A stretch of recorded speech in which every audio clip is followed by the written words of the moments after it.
बिस्मिल्लाहिर्रहमानिर्रहीम। आज का लेक्चर ओ लेवल की सेकंड बुक D2 के ऊपर है। इसकी एक्सरसाइज रिव्यू 6 को सॉल्व कर रहे हैं।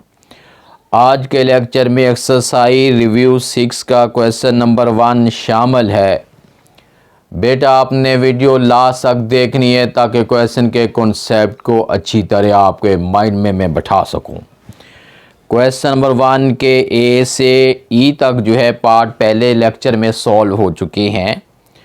आज के लेक्चर में क्वेश्चन 1 का F G H part 3 part जो है वो अभी सॉल्व करने लगे हैं। एफ पार्ट मैंने बोर्ड पे राइट किया है 3r minus Q S plus 3s minus Q R over में है 9 plus Q square minus 6q है। अब हम इसे सॉल्व करते हैं। सबसे पहले तो ये है कि हमने इक्वल का साइन लगाना है और इसको अरेंज करना है। 3r के साथ जो है 3s को ज्वाइन कर दिया, उसके बाद माइनस QR के साथ माइनस जो है ये QS ज्वाइन कर दिया और ओवर में जो है ये 9 है और माइनस 6q मिड में कर दिया और प्लस q उसके जो है ये लास्ट में कर दिया है। फर्स्ट टू वैल्यू में से 3 कॉमन है, रिमेनिंग जो है r प्लस s है। लास्ट टू वैल्यू में से माइनस q शामिल कॉमन है, रिमेनिंग जो है r प्लस s है। कॉमन लेने के बाद अंदर वाली दोनों वैल्यू का सेम होना ज़रूरी है। अब ये वाली वैल्यूज़ को फार्मूले की फॉर्म में राइट करना है। a square minus 2ab plus b square है। ए मीन फर्स्ट वैल्यू, ये हमने इसका स्केल लेना नहीं है, हमने सिर्फ ये चेक करना है कि ये वाली वैल्यू ऑलरेडी स्केयर किसका है। 9 जो है ये 3 का स्केयर है और Q2 जो है ये Q का स्केयर है। अब a square plus b square minus 2 formula 2a mean first value, b mean second value. उसके बाद हमने ये करना है कि ये अंदर वाली सेम वैल्यू हैं, इनको सिंगल टाइम लिख लेना है। r प्लस s है, बाहर वैल्यू जो है इसको ब्रैकेट में क्लोज करना है। अब ये वाली वैल्यू को फार्मूले की फॉर्म में अगर हम फार्मूले को शॉर्ट करते हैं तो 3 माइनस क्यू होल स्क्वायर बनेगा। उसके बाद फर्दर हमने यूँ राइट करना है, r प्लस s है और 3 माइनस क्यू, इसको हम 2 टाइम लिखते हैं। 3 माइनस क्यू और 3 माइनस क्यू है, इससे ये कैंसिल हो गया। आंसर बन गया है r प्लस s ओवर जो है 3 माइनस क्यू है। क्वेश्चन नंबर 1 का f पार्ट सॉल्व हो गया है। उसके बाद इसका g पार्ट सॉल्व करते हैं। इसका g पार्ट है 3w स्क्वायर प्लस है 8w प्लस 4 ओवर में है 3w स्क्वायर है माइनस 12 है। अब हम इसे सॉल्व करते हैं। इसको पहले फैक्टराइज करना पड़ेगा और उसके बाद फिर सिंप्लीफिकेशन होगी। अब फर्स्ट और लास्ट को मल्टीप्लाई करने से आंसर बनता है प्लस 12w स्क्वायर। ये प्लस का साइन इस चीज़ को इंडिकेट कर रहा है कि जो मिड वैल्यू का पेयर बनेगा वो एडिशन से बनेगा, यानी दोनों वैल्यू को हमने ऐड करना पड़ेगा। ऐसा हमने पेयर चूज़ करना है कि उनको ऐड करें तो 8w बने और अगर हम उनको मल्टीप्लाई करें तो 12w स्क्वायर बनना चाहिए।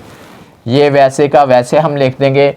उसके बाद लिखता हूँ plus 6w plus 2w plus 4 है। 6 में 2 ऐड करते हैं तो 8 बनता है और अगर इनको मल्टीप्लाई करते हैं तो 12w स्क्वायर है। नीचे वाली वैल्यू में से 3 कॉमन लेते हैं, रिमेनिंग जो है w स्क्वायर माइनस 4 है। फर्दर हमने सॉल्व यूँ करना है कि फर्स्ट 2 वैल्यू में से कॉमन लेते हैं, 3w दोनों से कॉमन है, रिमेनिंग जो है w प्लस 2। लास्ट 2 में से प्लस 2 कॉमन है, रिमेनिंग जो है w प्लस 2 है। इसके ओवर में आप देखें ये 3 है, इस वैल्यू के फार्मूले की फॉर्म में लिखते हैं। फर्स्ट स्क्वायर है माइनस सेकंड स्क्वायर है। फर्स्ट मीन w और सेकंड मीन 2। हमने चेक करना है कि ये वाली वैल्यू ऑलरेडी स्केयर किसका है। ये दोनों सेम है तो इनको सिंगल टाइम लिख लेना है। w+2 जो बाहर कॉमन है उनको ब्रैकेट में क्लोज कर देना है। उसके बाद नीचे वाली वैल्यू को हम फार्मूला हमारे पास है first square minus second square is equal to first plus second and first minus second. जो कॉमन आया था वो साथ राइट कर देंगे। उसके बाद अब हमने कैंसिलेशन करनी है, इससे ये कैंसिल हो गया। अब इसका जो आंसर बन रहा है वो 3w+2 ओवर में है 3 इंटू है w-2। क्वेश्चन 1 का जी पार्ट भी सॉल्व हो गया है। जी बेटे अब हम क्वेश्चन 1 के एच पार्ट को सॉल्व करते हैं। वैल्यू मैंने बोर्ड पे राइट कर दी है। Z square plus 7z plus 6 है, ओवर में है 3z square plus 9z plus 6 है। इस वैल्यू को हमने फैक्टराइज करना है। फर्स्ट और लास्ट को मल्टीप्लाई करते हैं तो बनता है प्लस 6z स्केयर है। अब हमने मिड वैल्यू हमारे पास 7z है। ये प्लस का साइन तो इंडिकेट कर रहा है कि आपने मिड वैल्यू का जो पेयर फॉर्म करना है वो एडिशन से फॉर्म होगा। दो ऐसे पोर्शन हमने फॉर्म करने हैं कि उनको ऐड करें तो 7z बने और उनको मल्टीप्लाई करें तो 6z स्केयर बनना चाहिए। अब ये बनेगा, ये z स्केयर है, उसके बाद z लिखेंगे प्लस लिखेंगे 6z है प्लस 6 है। ओवर वाली वैल्यू में से और उन ओवर वाली वैल्यू में से हम यूँ करते हैं कि तीनों में से 3 कॉमन ले लेते हैं। रिमेनर जो है z स्केयर है प्लस 3z है प्लस 2 है।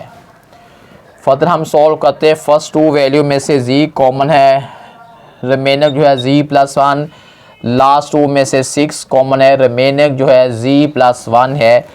ओवर वाली वैल्यू 3 तो वैसे का वैसे रखेंगे। अब इस वैल्यू को हम मिड वैल्यू ब्रेक करते हैं। ये z स्केयर है प्लस z है प्लस 2z है प्लस 2 है।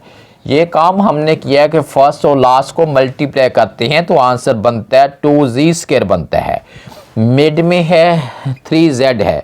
अब हमने 3z के ऐसा पेयर फॉर्म करना है कि उसे ऐड कर रहे हैं तो 3z ही रहे, और अगर हम दोनों पोर्शन को मल्टीप्लाई करते हैं तो आंसर बनना चाहिए प्लस 2z स्केयर बनना चाहिए।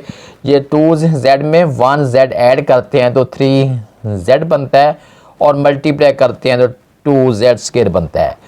ये दोनों सेम वैल्यू, इसको सिंगल टाइम लिख लेना है z+1 और उसके बाद है z+6 है। नीचे वाली वैल्यू में से 3 तो वैसे ही रहेगा और फर्स्ट 2 वैल्यू में से z कॉमन है, रिमेनर जो है z+1 है। लास्ट 2 में से 2 कॉमन है, रिमेनर जो है z+1 है। फर्दर हमने सॉल्व करना है। ऊपर वाली वैल्यू है z+1 है और उसके बाद है z+6 है। ओवर वाली वैल्यू में हमारे पास है z+1 है और z+2 है। साथ जो कॉमन है 3 वो लिख देंगे। इससे ये कैंसिल हो गया। आंसर बन गया z+6 है, ओवर में 3 इंटू जो है z+2 है। क्वेश्चन नंबर 1 का एच पार्ट्स को सॉल्व कर लिया है।